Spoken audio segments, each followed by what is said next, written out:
Okay. So, ngayon naman, ang pag-uusapan natin ay tungkol sa 22 signs na ang partner mo o ang isang babae ay nag-cheat sa iyo o niloloko ka o maaring nagpapagalaw na sa iba. Okay, well actually, para sa mga babaeng nanonood nito, hindi lang naman ito applicable sa mga babaeng katulad ninyo, kundi applicable na rin para sa mga partner ninyong lalaki. Okay, pati sa mga bakla dyan o sa mga lesbian dyan. Okay, actually medyo may pagka-universal ito. Okay, pero mostly ng mga maririnig ninyo o matututunan ninyo dito ngayon sa video na ito ay mga bagay na natutunan ko sa mga babae, okay? Na-experience ko, na-experience ng mga client ko, okay? Ginawa ng mga client ko o ginawa sa kanila ng mga partner nila, okay? Nagawa sa akin o mga bagay na nagawa ko rin noon, okay? So, pag-usapan na natin itong list na ito dahil sa totoo lang, mahaba-haba itong list na ito. Okay, dahil napakarami kong mga i-share sa inyo ngayon na talaga namang sobrang accurate, okay? Na pagka narinig ninyo o nalaman ninyo, siguradong bigla kayong mapapaisip, okay? Na ganun pala yun, okay? Na teka muna, parang naranasan ko yan noon parang ginagawa yan sa akin ngayon okay? And itong mga bagay na ito, kadalasan nangyayari ito, okay? O makikita ninyo ito, okay? Sa mga oras na sabihin nating malapit ka ng iwanan o ipagpalit ng partner o ng babae mo. Okay? Kaya nga gaya ng sinasabi ko sa inyo palagi noon pa, okay?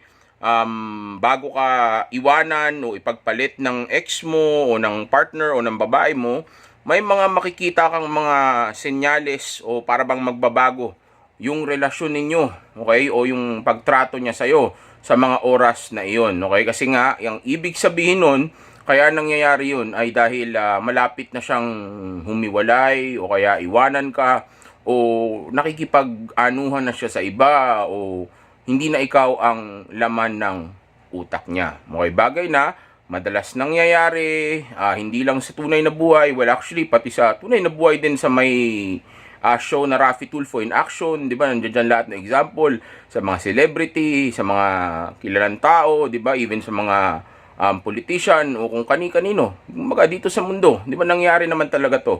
Pero of course, dahil lang mga tao hanggang ngayon naniniwala pa rin sa true love o sa fantasy, 'di ba? Hanggang ngayon pasok pa rin ng pasok sila sa relasyon at lalong-lalo na sa marriage. Okay, pasok pa rin ng pasok. Naniniwala pa rin sa mga ganyan. Okay, kahit na sobrang dami ng mga nangyayaring ebidensya o mga bagay na katulad nito sa paligid nila, even sa family nila, sa mga kakilala nila, kaibigan nila, okay, sa even sa kanila, nangyari na rin. Pero still, bulag-bulagan pa rin sila. Well, ganyan talaga. When your emotions are high, your intelligence level is low. Okay? Pagka in love ang isang tao, may nararamdaman na emosyon, natatanga talaga siya. Okay? So, umpisa na natin itong mga signs na mayroon ako. Actually, meron akong list na hawak dahil hindi pwedeng off the top lang ito. Galing lang to sa utak ko. Mahirap yan. Okay? Dahil 22 signs ito na sabihin ko sa inyo na dapat maging accurate at dapat masabi ko lahat sa inyo. Okay? Dahil napakarami nang nagre-request sa akin ito. Actually, ngayon ko nga lang napagbigyan ito. Okay? So, number 1, okay? Napapadalas ang lakad o ang lakad niya kasama ang mga friends o family daw niya. Okay? Syempre, hindi mo naman alam kung sino talaga kasama niya, di ba? O kaya naman, kahit na alam mo, pinaalam niya sa'yo na may lakad sila ng family o friends niya, okay? Syempre, since hindi mo naman malalaman to, okay, then, yeah, posibleng yun yung nangyayari. Kumbaga, bakit parang lagi naman kayo labas ng friends mo, labas ng family mo, samantalang dati hindi naman ganyan, di ba?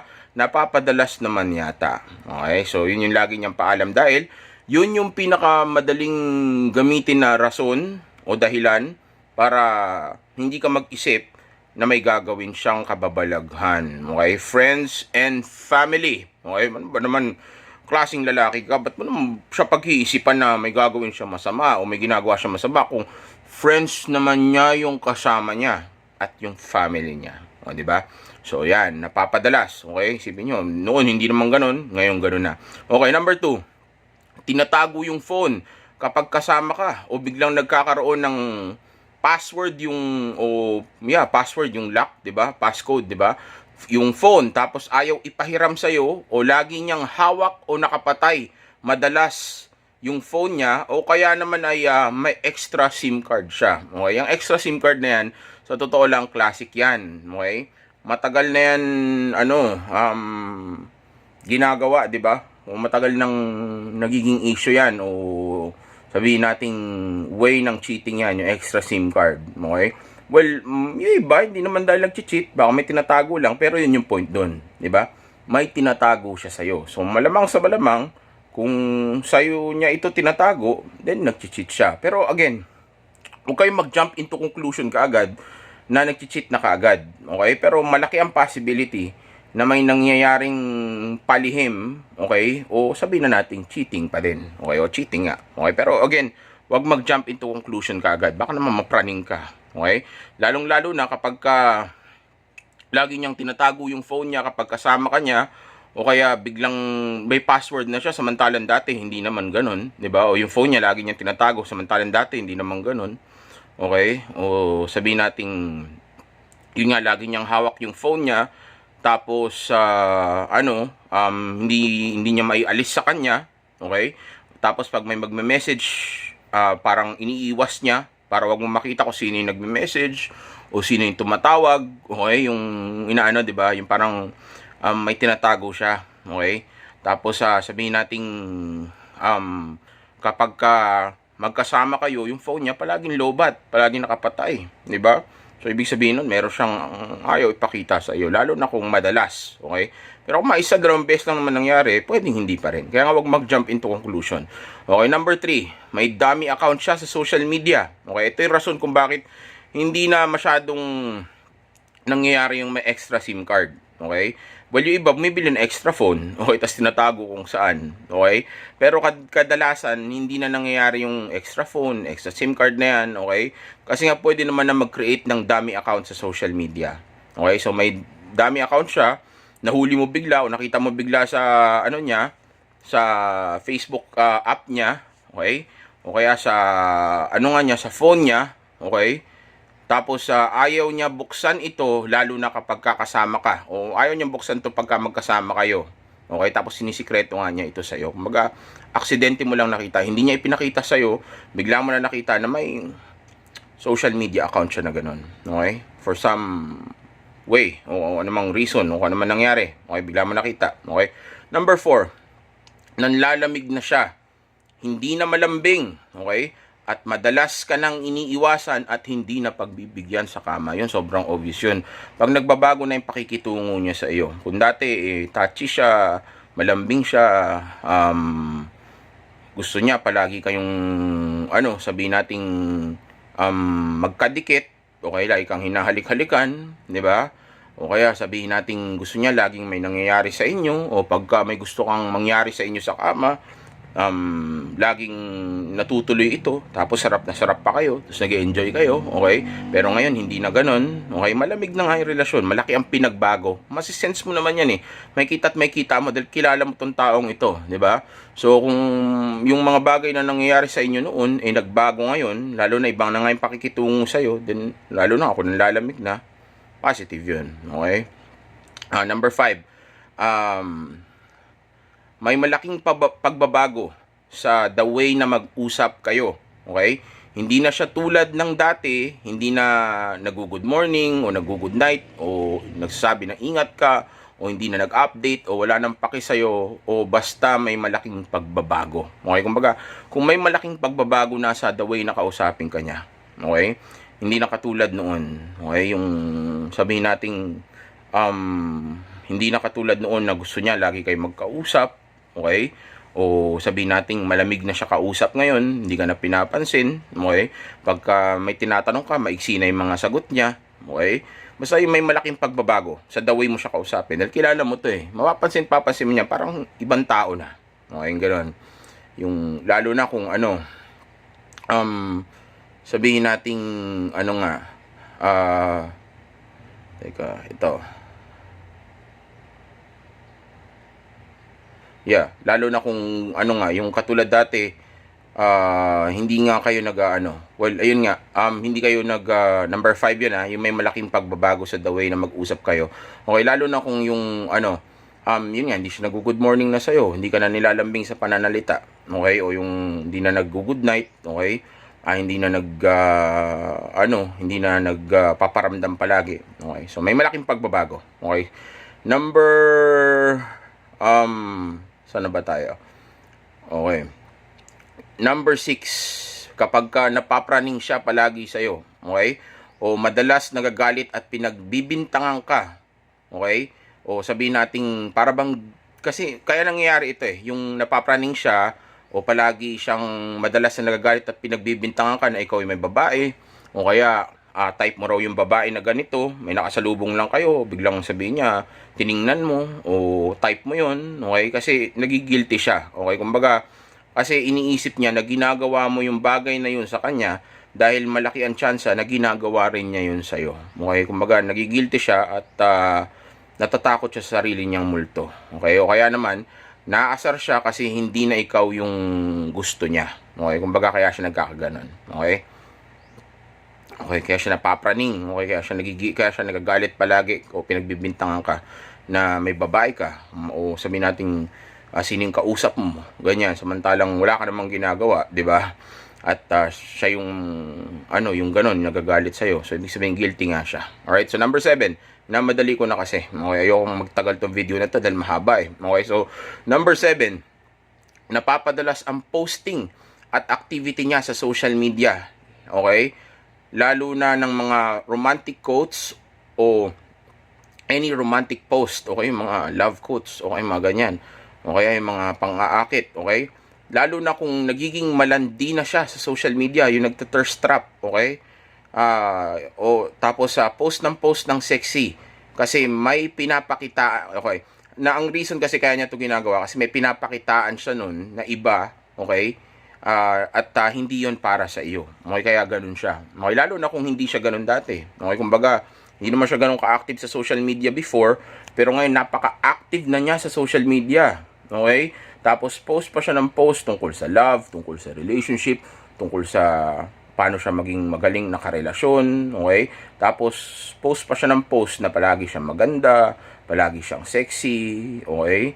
Tapos update siya ng update sa mga ginagawa niya. Tapos pinapakita niya palagi kung gaano ka-exciting ang buhay niya. Samantalang, hindi mo naman kailangan na malaman pa yun. Lalo na kung magkasama naman kayo. 'Di ba? Pero ginagawa niya. So, ibig sabihin, hindi yun para sa'yo. Kundi para yun sa ibang tao. Okay? Ibang lalaki. Okay. Number 8. Okay. Mas nagiging palaayos siya kapag umaalis siya. Pero kapag kasama ka, hindi naman siya ganun. Okay? Kumbaga, tuwing umaalis siya mag-isa, okay? Tapos ang kasama niya, yung friends niya, o kaya yung family members niya, o relatives niya, o kaya siya lang mag-isa, okay? Mas nag-aayos siya palagi, okay? Lagi siya naka-makeup, iba yung itsura niya, maganda siya, ang bango-bango niya, 'di ba? O kaya kahit na kayong dalawa ay magkasama, para bang may nakikita ka sa kanya, napapansin ka sa kanya na mas gumanda yung buhok niya ngayon, mas gumanda yung balat niya ngayon.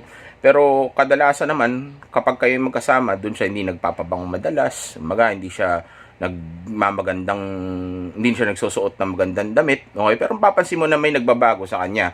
Yun nga lang, mas more on nag-aayos siya kapag hindi ikaw yung kasama niya. Okay, so ibig sabihin, kaya ganun siya, may iba na siya pinagpapagandahan. Okay? Kaya nga wala siyang pakialam kung ikaw ba impapangitan ka sa kanya o ano bang tingin mo sa kanya. Okay? Kasi nga, hindi na para sa iyo yung pagpapaganda niya. Nakikita mo lang kasi syempre, pinapaganda niya yung balat niya, pinapaganda niya yung buhok niya, magkasama kayo. So, papansin mo yun. Pero pag kayo magkasama, hindi naman siya nagpapabango, hindi siya nag-aayos ng damit, hindi siya nagme-makeup, hindi siya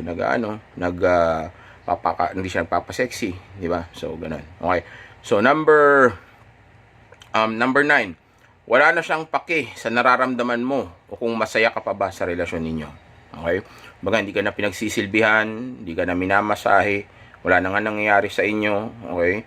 Hindi ka na sinusunod, wala siyang pakialam kung madidismaya siya, wala siyang pakialam kung magagalit ka o mababastusan ka sa kanya, okay? Mas lalo na siya nagiging bastos ngayon, hindi na siya sumusunod sa'yo. Kumbaga wala siyang pakialam kung mag-work kayo o magtatagal pa ba kayo o napapasaya ka pa ba niya. Okay? Wala siyang pakialam sa relasyon ninyo. Hindi niya na pinaglalaban, okay?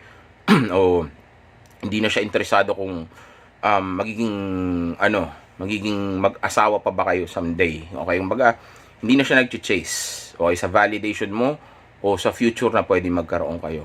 Okay? Kumbaga, sa relasyon nga ninyo. Alright. So, number 10, hindi na siya interesado na makilala mo ang mga tao sa buhay niya like friends o family o workmates. Okay? Kumbaga, hindi ka na niya sinasali sa mundo niya. Okay? Hindi ka na niya wini-welcome sa mundo niya. Okay? Nilalagyan ka na niya ng line na pumasok sa mundo nga niya. Okay? Hindi na siya nagkukwento about sa life niya o sa mga nangyayari sa kanya. Kumbaga, nilalagyan niya na ng barikada o linya. Okay? Yung buhay niya at buhay mo. Kumbaga, siguro, lumalabas pa kayo ngayon, o may relasyon kayo ngayon, pero hanggang dun na lang kung saan man yung nalaman mo sa kanya noon. Okay? So, kung ano man yung mga nangyayaring update sa kanya ngayon, o bago sa buhay niya ngayon, o sino man yung mga bago niyang friends, o yung mga friends niya noon pa, hindi ka na niya pinapapasok doon. Okay? Kumbaga, labas ka na doon. Okay? Hindi ka nakasali sa mundo ko. Hindi na ako interesado kasi sa'yo. At iba na ang gusto kong papasukin sa mundo ko. Di ba? Yung mga babae, di ba? Okay. Next. Okay, number 11. Okay, number 10 yan di ba? Oo, nabuhay niya like friends or family or work. Okay, number 11. Madalas may nakakausap na friend daw niyang guy. Tandaan niyo, walang lalaki na pwedeng maging platonic friend ng isang babae. Dahil kaya nga niya kinakaibigan niyang babae mo dahil meron siyang ibang intensyon. So, to lang, pag pinagbigyan ng babae yan na may mangyari sa kanila, papatusin niya yan. Okay, hindi totoo yan. Yung magkaibigan lang, yung babae at lalaki. Okay, so, madalas siyang may nakakausap na friend lang daw niya na guy. Okay, lalo na kung may, okay, lalo na kung yung guy na ito is may itsura. Okay, positive yan. Okay, tapos kapag nag-uusap sila ay lumalayo siya, okay? Lumalayo siya sa iyo o hindi end niya agad yung pag-uusap ninyo. Okay? Let's say lumalayo siya o kaya pagka habang nag-uusap kayo tungkol dito sa guy na to, ini-end niya agad yung pag-uusap ninyo. Kumbaga yung guy na sinasabi niya na friend lang daw niya na may itsura o maayos na lalaki o may value na lalaki. Okay? Kapag kakausap niya to, tinatapos niya kagad yung usapan lang. Hello, kamusta niya? Hello. Okay. Sige.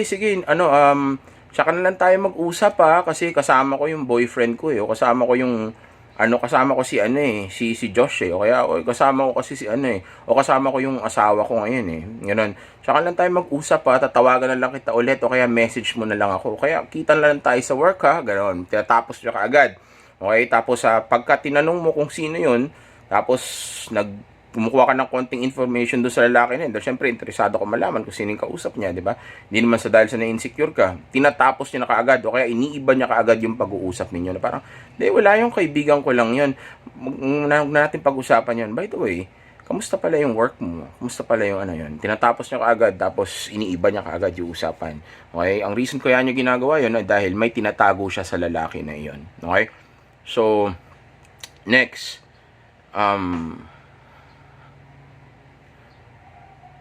okay, number 11 tayo, di ba? Number 12, gumagamit siya ng phone niya sa oras na tulog ka, oras na tulog ka pa, o hindi ka niya kasama. Obvious na 'yun, di ba? Well, di mo na malalaman yung mga oras na 'yun, pero kung just in case mahuli mo siya na habang natutulog ka, nagising ka, tapos nakita mo nagpo-phone siya, tapos madalas ito nangyayari, okay? Then, malaki ang chance na may tinatago siya sa'yo. Kasi ba't niya ginagawa yun ng tulog ka? Diba? Ba't niya ginagawa yun ng bago ka gumising? Diba? Let's say, gabi. Diba? Sa hating gabi, biglang may kita mo, gising siya, nagpo-phone. Diba? O kaya sabihin nating sa umaga, nagising ka na mas maaga. Ang alam niya, gising mo is 7 a.m. Kaso nagising ka na mga 5 a.m. Tapos nakita mo, ginagamit niya yung phone. Diba? O kaya bigla kayong, sabihin natin, asawa mo siya, sabihin lang natin, umuwi ka. Diba? Pag uwi mo, bigla mong nakita sa bintana na gumagamit siya ng phone at ilang beses mo na nakita na ginagawa niya to. Diba? Kumbaga, dati naman di siya ganyan. Okay, pero wag mag-jump into conclusion. Pero possible signs. Okay, possible signs. Hindi man kaagad ganon. Pero yung sa gabi, mas delikado yun. Lalo na sa umaga kung tulog ka pa. Diba? Yung mga ganong oras. Pero yung mahuli mo nang wala ka, hindi mo naman alam kung sino talaga kausap niya. Malay, may kausap lang talaga. Diba? Pero pwede pa rin. Diba? Alam niyo na yan. Okay, so, number tayo. Okay, so ito, number 13. Kapag pinag-uusapan ninyo isang lalaki, lagi niyang iniiba ang usapan, lalo na kung pinagsususpetsahan mo na ito, lalo na kung pinagsususpetsahan mo ito, okay?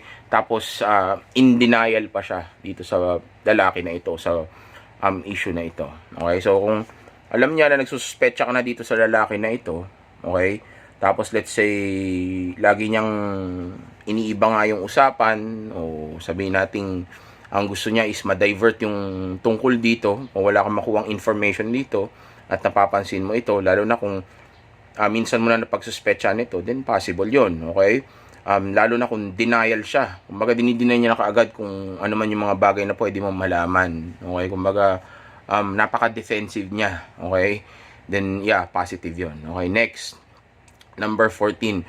Gusto niyang kasama palagi, gusto kanyang kasama palagi before, pero ngayon hindi na, at puro na siya dahilan kung bakit palagi na siya nagdadahilan kung bakit hindi siya makaka-attend sa mga date ninyo o sa mga lakad ninyo. Okay, kung dati gusto niya palagi kayo magkasama, o gusto niya palaging nakikita ka, inaaway ka pa nga niya, okay, tapos ngayon hindi na siya nakikipagkita sa iyo madalas, o totally hindi ka na niya minimit, okay? Tapos lagi na siyang kung ano-ano mga dahilan niya, then mapapansin mo naman yan. Ibig sabihin, meron ng ibang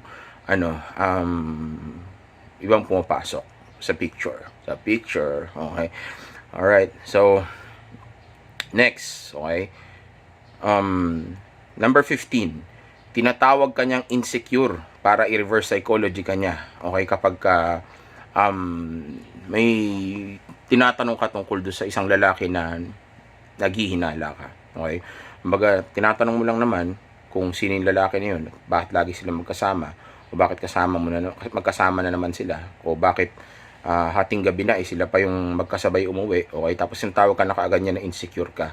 Baga gina-gaslight ka niya. Ang gusto kasi niya mangyari, tumigil ka na. Okay? Kumbaga, instead na mag-isip ka pa na mag-isip, bahala ka, magmumukha ka insecure sa akin, hindi ka confident. Okay, gina-gaslight ka niya. Kumbaga, pinagmumukha ka niyang ikaw pa yung may kasalanan. O sabihin natin, wala naman akong ginagawang ganun, kaya ka lang ganyan kasi nai-insecure ka lang. So, papaisip ka, nga, baka insecure na ako. Okay. Tandaan niyo, pag minamanipula ka ng babae, manipulahin mo lang din siya pabalik. Gaslightin mo lang din siya pabalik. Okay, sabi mo sa akin, pag sinabi niya, nai-insecure ka lang yata, hindi ako na-insecure. Baka ikaw yung nai-insecure. At kung sakali man na may napapansin ka sa akin sa ugali ko ngayon, ang rason kung bakit ako ganito, dahil din sa'yo. Ikaw may kasalanan nito. Sagutin mo yung tanong ko. Pero ito lang, wag mo nang tanongin. Okay? Hayaan mo na. Okay? Yung sabi ko sa inyo, wag na mapagtalo sa babae. Pero, ganun lang ang pag-handle ng manipulasyon ng babae. Okay? Pag binanipula ka, manipulahin mo lang din pabalik.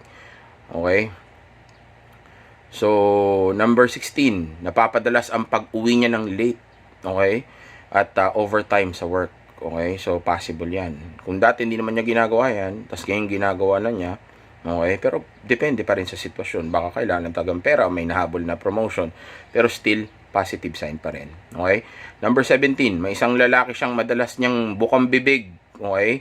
Tapos, bigla-bigla na lang na sabihin natin hindi na niya ito mini-mention.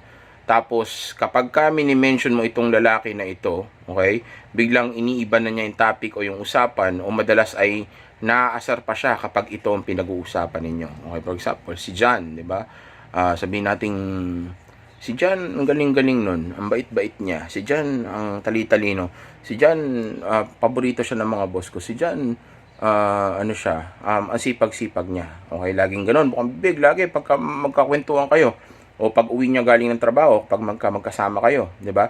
Tapos bigla-bigla napapansin mo, parang hindi niya na mini-mention si Jan. Tapos ngayon, ikaw naman yung nag-mention kay Jan, naasar na siya. Tapos iniba niya yung usapan, okay, nagagalit siya, o naasar siya sa'yo na yun yung pinag-uusapan ninyo. Okay, o sabihin natin yun nga, iniiba niya na kaagad yung topic. Okay, then positive yun. Okay, kasi ibig sabihin, nung mga oras na si John pa lang yung binibida-bida niya, nung mga time na yun, pinag-iisipan niya na mag-cheat. Ngayon na hindi niya na mini-mention si John, tinatago niya na si John. Diba? Si John na sa loob na si John. Okay, so ano ba tayo? Number 18 na tayo. O hindi, number 17 yun di ba? Okay. Okay. Number 18, may tumatawag sa kanya na hindi niya sinasagot o message ng message pero hindi niya nire-replyan kapag kasama kanya. Okay, kumbaga, may kumukontak sa kanya palagi pero hindi niya ito sinasagot at nire-replyan kapag katabi kanya o kasama kanya. Okay, ini-ignore niya ito. Okay? Well, maaring ganun lang din siya talaga. Pero alam mo naman pag obvious na, di ba? Maaring ganun lang siya kasi ayaw niya siguro pakita sa'yo na bastos siya. O gusto lang niya ipakita sa'yo na respetado ka niya. O talagang ikaw lang talagang gusto niyang tutukan sa mga oras na yun. Pero still, makikita mo naman pagka obvious na. Okay, minsan, subukan mo. Sabi mo sa kanya, sagutin mo. Okay lang yan. Sige na, sagutin mo lang. Para hindi naman ring ng ganyan. Kasi may ilang buwan ng tawag sa yan. Tapos hindi mo man lang. Kasi pwede naman niyang sabihin, di ba, na wag mo akong tawagan sa gantong oras o kaya malalaman, hindi pa makukuha ng tao yun na pag gantong oras o pag di kita sinasagot o hindi kita nire-replyan, busy ako. Diba? So kung nangungulit yun, then positive yun. Diba? Sagutin mo. Sabi mo sa kanya, sagutin mo, okay lang yan, sige na. Para hindi na rin tawag ng tawag. Baka malobat ka. Diba? Kasi pwede niyang gawin yun, diba? Palobatin niya yung phone niya para hindi na makakontak. Okay. Alam niyo naman, tricky. Number 19. Kung madalas, okay. Okay, tapos kadalasan pa, pagka ginagawa niya ito, yung sa kumukontak o tumatawag sa kanya, kung sinasagot man niya ito, okay, madalas pupunta siya sa CR o sa ibang kwarto o kung saan mang private na place, okay, para lang sagutin yung phone niya. Okay, let's say, tumatawag, tapos sinagot niya, okay, sinabi mo sa kanya, sagutin niya, ang ginawa ay tumayo pa, diba, tapos pumunta pa ng CR, diba, o pumunta pa ng kotse o kaya lumabas pa, di ba, din positive yun, may tinatago yun, lalo na kung magre-reply lang naman siya, di ba, pinasagot mo nga okay, hindi mo naman pwede sabi sa kanya, hindi, dito na, o kaya pwede rin, sabi mo sa kanya, huwag ka na lumabas, dito mo na lang sagutin, ba't lalabas ka pa, okay, so kung pinilit niyan lumabas, wag mo nang pigilan pa, alam mo na yun, wag mo nang pigilan pa, kung mukha ka insecure, di ba, o nanguhuli, sabi mo sa kanya, okay, sige, fine, bakit lumabas pa kasi, di ba, para dun sasagutin lang, di ba, okay, so, lalo na kung madalas ito nangyayari. Okay? Okay. Number 19. Kung madalas niyang sabihin sa iyo na nababato na siya o hindi siya masaya o malungkot, kung madalas niyang sabihin sa iyo na nababato na siya o hindi na siya masaya. Okay? Ibig sabihin niyan, nagpaparamdam na siya sa iyo o nire-ready ka na niya sa breakup ninyo. Okay? O yun na talaga yung nararamdaman niya, kaya pinapaalam na niya sa iyo para at least magkaroon nga siya ng dahilan kapag kahiwalayan ka na niya o lilipat na siya sa bagong baston. Okay? Hanggang may iba na siyang upuan. Okay? So, nire-ready ka na niya doon. Okay, lalo na pag sinabi niya na hindi na siya masaya o malungkot na siya sa relasyon ninyo. Hindi na ako happy sa relationship natin. Okay, yun. Nire-ready ka na niya. Malapit na yun. Matter of fact, pwedeng may nangyayari na sa kanila. Yun nga lang, papalipat na siya. Okay, dahil ang babae, hindi naman basta lilipat yan sa isang relationship hanggat hindi pa siya ready o hindi niya pa sure o secure dun sa isang bagong relasyon na yun o dun sa bagong lalaki na yun. Bago kanya iwanan, kailangan sure na muna yung bagong baging nakakapitan niya. Monkey branching. Okay? Bago ako lumipat dun, dapat sigurado muna ako na okay na kami at okay itong lalaki na ito. Kasi may ano pa yan may courting process pa yan may ligawan na process pa yan, may ano pa yan, screening process pa yan. Ni-screen niya muna yung lalaki niya kung talaga ba dapat niyang ipagpalit yun sa'yo. Pag sure na siya, then maririnig mo na itong mga salita na to. Okay, kumbaga kung pag malapit na, o medyo sure na siya, maririnig mo na itong mga to. Okay, malapit na yun. Okay, bibitawan ka na nun. Alright, kakapit na siya sa kabila. Okay. Okay, malungkot o siya o hindi siya happy sa relasyon ninyo. Okay, so, next. Number 20 na tayo. Okay, haba, di ba? Sabi ko sa inyo. Okay, so number 20. Maliit na bagay lang, pinag-aawayan nyo na kaagad. Maliit na bagay lang, issue na kaagad. Let's say, na-late ka lang, o kaya, let's say, may napuna ka lang na hindi tama na ginawa niya, o kaya, let's say, dahil lang sa in-order mong pagkain, o kaya, let's say, nabangga mo lang siya ng konti, o kaya, let's say, hindi niya gusto yung nasabi mo na parang di naman seryoso, di ba? Pero pinapalaki niya. Okay, so kahit anong bagay na pinapalaki niya, okay, at ginagawa niya na kaagad issue, ibig sabihin yan, malaki ang possibility, nag-cheat na siya sa iyo o malapit ka na niyang iwanan. Kasi naiirita na siya. Ibig sabihin, hindi na mataas yung attraction at interest level niya. Okay, yung utak niya, iba na ang laman. Hindi na ikaw. Kaya ang gusto niya, mawala ka na eh. Kasi mas okay para sa kanya sa moment na yun, na ang kasama niya, yun na, hindi na ikaw. Kumbaga parang dating sa, kasi ikaw nandito. Hindi na ikaw yung gusto ko eh. Diba? Ganun yan. Number 21, amoy lalaki siya. Okay? Tapos madalas ay amoy pabango ng lalaki siya. Okay? Tapos yung pabango na ito, madalas yun at yun lang. Okay? Baga, madalas amoy lalaki siya. O kaya naman kung amoy pabango naman siya ng lalaki, yung pabango na yun ipaulit-ulit na palaging yun yung naaamoy mo sa kanya. Ibig sabihin pabango yun ng bagong ano niya. Okay? So, nagyayakapan yun. At di natin alam kung saan pa pumupunta yun. Matindi yan, sabi sa inyo. Sabi sa inyo, matindi. Hindi lang basta yakapan yan. Alam niyo na yan. Okay, number 22. Last. Ito yung huli. Okay? May mga bago siyang interest o hobby o let's say mga TV series o restaurant o food, okay? Na hindi ninyo interest yun dalawa. Okay? Ibig sabihin nun, may iba na siya. Okay, let's say, bigla siyang naging interesado sa basketball. Di ka naman mahilig sa basketball. Di rin naman siya mahilig sa basketball. Bigla siyang naging interesado sa isang music na, let's say, R&B o hip-hop. Hindi ka naman hip-hop. Hindi naman siya mahilig sa hip-hop. Okay? Let's say, meron siyang bagong interest na movie ngayon o artista ngayon. O nagkaroon siya interesado sa bagong pelikula o TV series o artista ngayon. Samantalang hindi nyo naman interest yun. Diba? So, ba't siya naging interesado doon? So, ibig sabihin, may ibang tao na nasa picture. Ay may pumapasok na sa loob. Okay? Merong extra curricular activity o may alien na object. Okay? So, yun. Okay? Pinapagaan ko lang. Then, mabigat to. Sa totoo lang, mabigat to. Lalo na kung mararanasan ninyo ang cheating. Ako ay nakaranas na ng cheating noon sa buhay ko. That's why I know how tough the feeling is para sa isang lalaki ang ganitong klaseng sitwasyon. Ibin din naman sa babae, pero mas mabigat sa lalaki. Iba ang impact nito sa lalaki. Kaya nga, tinuturo ko sa inyo itong mga bagay na ito ngayon para at least kung malaman nyo to, makita ninyo ito, then unahan nyo na. Huwag nyo nang hayaan na magtagal pa dahil hindi nyo alam kung saan pa to pwedeng makarating. At least, malay nyo, baka nagpaplano pa lang, at least habang nagpaplano pa lang, layuan nyo na. Di lang basta mapipigilan mo na mangyari yun, baka itigil niya pa na gawin yun. O, well, pareho lang yun. O baka mangyari pa niyan is, ayun nga, mawalan siya ng gana doon at bumalik ulit yung attraction at interest level niya sa'yo ng mataas. Dahil kumbaga, nag-pull back ka nun. Okay?